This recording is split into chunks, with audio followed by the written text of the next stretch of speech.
There's a lot of things about modern cars that I don't really like, and that's me being polite. So I thought I'd share with you the Car Babble top 10 things that I've identified as being, at best, really annoying, and at worst, needing to die. So buckle up, and let's get into it.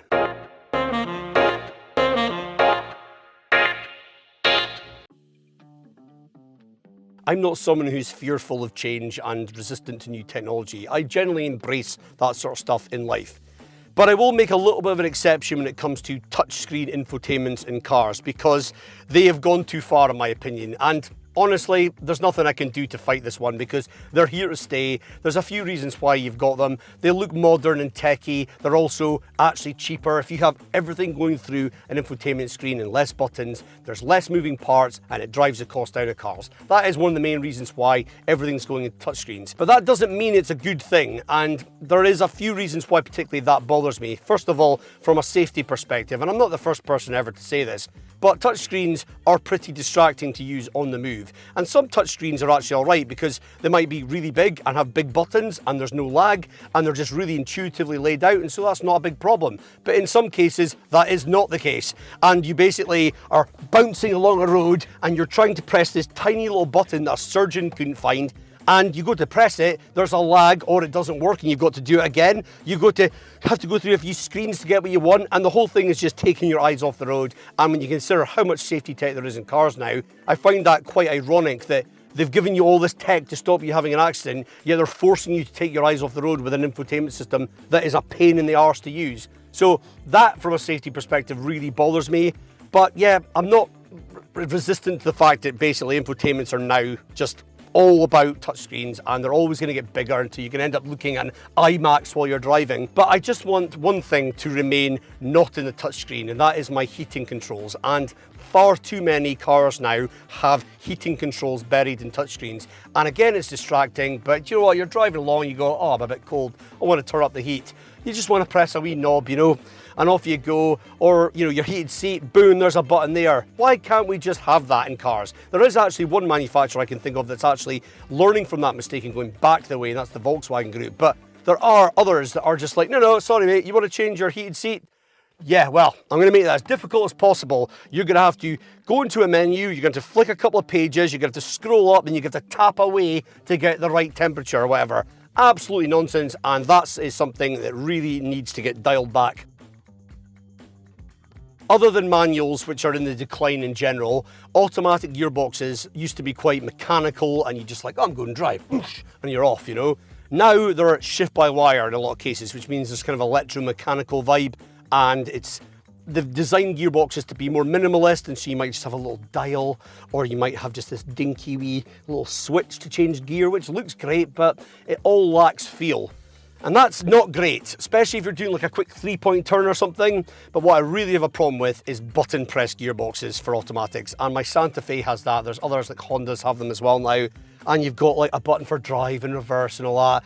And it's like, see, if you're trying to do a quick 3-point turn, you're like, oh, reverse, whack-a-mole, drive, and it's all just like, you've got to take your eyes off the road to look down to press the button. The whole thing just feels really clunky, and there's just no feel to it whatsoever. And sometimes there's a bit of lag before it goes into gear. I hate it. Something that really bothers me is cars being called SUVs that are not SUVs. So back in the day, an SUV was a sports utility vehicle, and that meant it was usually a big chunky, go anywhere kind of off-roader with lots of space in the back. Things have changed quite a lot. Basically now it's trendy to have an SUV, and it's like, you know, it's all the rage, and it's like people think they've maybe made it in life more if they say they've got an SUV, I don't know. But basically car manufacturers have copped onto this and gone, guys, got an idea. Why don't we take a Super Mini or a hatchback and jack it up by an inch and then stick some plastic cladding around the wheel arches, and we'll call it an SUV. People will buy it, and we'll stick a few grand on the price tag. Oh, yes mate. That's what they're doing, and people are totally lapping up. Everywhere you look, people are driving these jacked up hatchbacks. What exactly can you do extra in that car that you couldn't do in a hatchback? Maybe negotiate a puddle that's a centimetre deeper? What on earth are you doing? And the handling of it is actually going to be compromised as well, and it's going to be heavier probably, which means it's going to be less fuel efficient. I really don't understand this, but we need to get away from saying everything's an SUV when in fact it's just a car on stilts. Pretty much all car manufacturers offer in higher specs and upgraded sound system. And in some cases, that is a really, really great thing, like a Bowers & Wilkins system in a Volvo. I've never actually had one, but apparently it's amazing. Also, the Mark Levinson system in an Lexus, and it's been designed not just with great speakers, but they think about other things like the position of the speakers and how the sound deadening is, and the whole experience acoustically around the car is thought out when they engineer this. And that's amazing. However, there's a lot of manufacturers who don't do that, and essentially when you buy a top spec car, you're like, oh, I'm getting an upgraded sound system, ooh! And then you're driving along and you go, that's absolute mince. It's just really tinny, it's lacking bass, it just doesn't feel like the sound's traveling properly around the car at all, and you're like, oh, what is that? Toyota, I'm going to call you out here because your JBL upgraded sound system is absolute dump. And honestly, my old Volvo that had a standard sound system was way better than that. And so yeah, you think you're getting an upgraded sound system, that automatically means just because they stuck a badge on one of the speakers, oh, that one says JBL, that must mean it's better, you know? No, it doesn't, because yeah, it might technically have more performance from the speakers or a sub. Sometimes they don't even have a sub, and that's a telltale sign, but it does not necessarily mean it's actually a good sound experience. It might just be slightly better than the base one, but you really need to test these things out, because a lot of time this is just another thing where it's just a license to print money and to make you think you're getting something special when you're not. I really want to give a slow clap to the person that came up with start-stop systems, thinking, guys, I've got an idea to save the planet.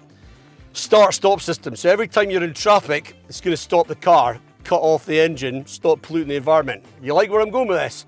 No, I don't actually, because every time you then move off again, you've got to restart the car. And the car sometimes takes a while to restart. And so it's just really clunky. And in my old Volvo, and I really struggle to say bad things about my old Volvo, took so long to do it that it looked like I'd stalled the car. And sometimes you'd be going to get away, like nip out a roundabout or something, and it'd be like, oh, I forgot to switch it off permanently, you know, so it's going to do it. And I'll go, oh, I can't actually move forward because the car stopped and it's taken a good couple of seconds to restart. Absolutely terrible, actually quite dangerous in some cases. And yeah, on top of that, is it really good for your ignition system? I don't think so. So yeah, I'm going to hazard a guess that this is not going to save the planet. So I really hate them, and it would be a lot better if you could just still press a quick button on your dash to switch them off. But no, modern cars are saying, nah, mate, you got to go to touchscreen to switch me off. So you have to flick about a few pages before you can actually do it every time you get in the car, which means you're either not going to do it and you're going to have that problem that I've just mentioned, or you're always going to do it, which is distracting potentially on the move. Either way, no matter how difficult they make it for me to switch off my start-stop, I'm going to do it. As long as I've got parking sensors, I don't really feel that much like I need a rear view camera, but it can be quite useful. But it's a bit less useful if it's covered in dirt. And that's really the problem I've got with this issue. And it's a bit of a petty one, but essentially, more cars now seem to have cameras around them, and particularly rear view cameras. You get quite a lot of cars with them quite low down the range. But in very few cases do they ever seem to have their own wash system, or actually are hidden away and come out only when you're in reverse, like the three-pointed star in a Mercedes. Boom, comes out, goes back again, never gets dirty. Why do so few car manufacturers actually invest in any kind of technology or system to actually keep your cameras clean? That really bothers me. So the first video I ever published on my channel was a Skoda Octavia VRS IV, which is a plug-in hybrid with a 1.5 TSI turbocharged petrol engine mated to an electric motor. And it's no slouch, but it's also not a hot hatch. And I would have been forgiven for thinking it was for a split second, because I'm driving along one day and I'm like, this feels like we're going really fast, but we're not. And my kids in the back, they were definitely fooled by this, but guess what? It had fake engine noise being pumped through the speakers.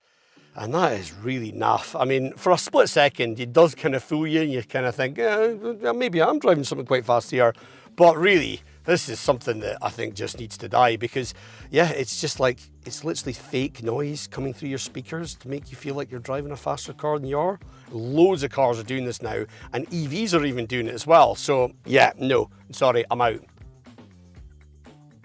The Japanese and the Koreans are really good at just saying, if you want to buy this car, there's your different specs, and within those specs, you've got those options. Simple. So you know, if you go for a Kia Sportage GT Line S, it's going to have this, and that'll probably be all the toys you could possibly get. Very simple, boom, done. Must be probably easier from a manufacturing point of view as well. I wish I could say the same for the Germans and other brands as well, like Skoda now do this. And it's simply, they go, here's the base spec of car, and there's all these convoluted different specs you can go for. And then it's like, this one, if you want to have that toy, you need to buy this pack. And if you want that option, well, you have to delete that. And the whole thing just gets so overly complicated. And you're like, guys, why do you do this? And the cynic in me is saying they do this on purpose because they want to lull you into a false sense of security, thinking, oh, that car's really good value. And then you go, what toys has it got? None. And you basically then go, all right, well, what do I need to get high beam assist? Well, you'll need this pack here. And you know, you start adding all these packs, all these options. You're like, bloody hell, that's really expensive now. And that is really what they're trying to do. They're just trying to lull you in and just, yeah, bamboozle you basically and get you to spend more money than you intended to spend. And it's just overly complicated. And if you're buying a used car, it's particularly difficult because then when you go looking for a car that you're like, oh, I know what toys I want in my car, you don't know which ones have what because they didn't come as spec like they would be with a Korean brand. So yeah, I just think the whole thing's a bit annoying and overly complicated, and thanks to Toyota and Hyundai and Kia for keeping it real. There's keyless entry, then there's keyless entry. So the one I think is the real keyless entry is like in my old Volvo S60, where if the key's in my pocket, you go up to the handle, and as soon as you touch the handle, it senses that you're there and it just opens and you just get in, boom, easy. But a lot of cars now are saying, we offer keyless entry, but when you get up to the car, you've got to deliberately put your thumb in a certain place on the handle or press a button like in my Santa Fe to get in and then open it. And there's a little delay and the whole thing's just quite clunky, and it's like, that to me doesn't feel like real keyless entry. The whole point is I don't have to press a button or do something, you know, deliberate to get in my car, but some of them you do. And so it doesn't feel like it's a particularly good solution. And in those cases, they're just cheaping out. So a lot of safety tech now is designed so that it's maximum frustration to switch it off, and also it's always on when you get back in the car. I think it's something to do with like Euro NCAP safety range and stuff, but basically you have to then switch it off manually every time you get in, otherwise the car's like, sorry, you're not responsible enough to do this, I'm going to just put it back on again. And so yeah, like lane keep for example, every time you get in the car, in a lot of modern cars, it's on and you have to find a way to switch it off. Which wouldn't be such a problem if in some cases it wasn't so difficult to switch off. Like just a button, press, done. But my Santa Fe, it's a long press to switch off and you've really got to think about it for like 3 seconds. But some of them, it's buried in a touchscreen and you've got to actually flip through a couple of menus to get to it, to switch it off. And I'm like, that is really, really annoying. Because if you're somebody like me who will move heaven and earth to switch it off, it's just another distraction, you know? So it's actually causing you to be distracted, which could cause you to have a crash. Not least the fact that also lane keep, it actually sometimes can be really oversensitive and feel like it's wrestling the wheel off you, which is really disconcerting and might actually make you nearly have a crash. So yeah, some people might want to use it, but I don't. I just want to be able to switch off permanently, and a lot of cars now, it's far too difficult. So guys, I hope you enjoyed the video and found it humorous, and please let me know in the comments your thoughts and things you find annoying about modern cars. And if you enjoyed the video, please give it a like and don't forget to subscribe. Thanks for watching, and I'll see you in the next one.